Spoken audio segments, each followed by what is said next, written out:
Et la parole est à Monsieur Gaston Laval.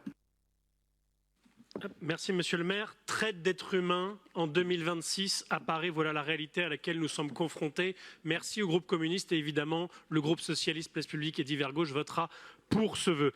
Nous sommes face à un combat sociétal, un combat global, un combat pour la dignité des travailleurs et un combat pour l'émancipation des travailleurs. Et à cet instant, je ne peux pas, alors même qu'elles ont gagné leur combat hier, ne pas avoir un mot pour les travailleuses du 65 boulevard de Strasbourg qui seront demain régularisées. Elles sont l'exemple de la dignité et l'exemple du combat que l'on doit mener.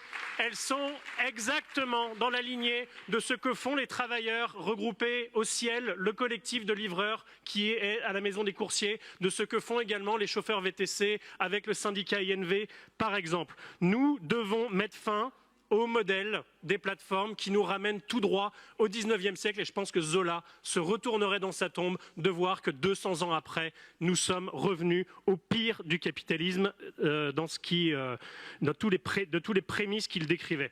Il faut qu'on arrête de se voiler la face, chers collègues, sur la réalité de ce qui se passe dans nos rues, de la réalité de ce qui se passe partout dans nos grandes villes. Et c'est pour ça que, évidemment, il faut que Paris puisse rejoindre et soit à l'initiative de ce réseau des grandes villes européennes et même, j'ai envie de dire, des grandes villes mondiales, parce que ce qui se passe à Paris se passe également à Bogota, se passe à New York, se passe au Caire, se passe à Pékin, se passe à Tokyo. Ce combat de la ville de Paris est complémentaire aux initiatives de nos parlementaires de gauche. Je pense à Olivier Jacquin, sénateur socialiste, à Pascal Savoldelli, sénateur communiste. Je pense à Danielle Simonet, sénatrice du groupe écologiste.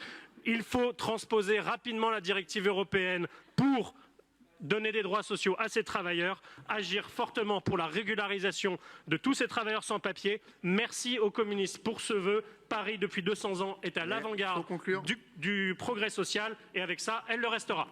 Merci.